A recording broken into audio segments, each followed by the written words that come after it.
Payg'ambar sollallohu alayhi va sallam aytibdilar, kimni g'ami, tashvishi bor. Men bir duo o'rgataman. O'sha g'am, tashvish, qarz, muammo, mushkulot hammasini Alloh taolo yechib yuboradi. Dedilar. Deganlaridan keyin yana bir arobiy keldi, kimdir savol so'radi, Rasulullohni chalg'itishdi.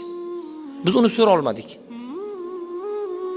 Va ertasi kuni kelib sahobalar o'zaro aytdilar, kecha Rasululloh bir gap aytayotgandilar. O'sha gapni biz ilg'a olmadik. Deganda bir sahobiy aytdi, men borib Rasulullohni oldilaridan shu gapni, men shu duoni so'radim, o'rgandim.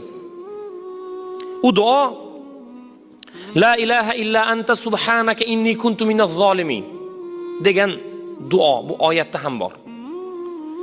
Bu Payg'ambar sollallohu alayhi va sallam aytdilar, birodarim Zunnun, ya'ni Yunusni duosi. Olimlarimiz aytadilar, agar Yunus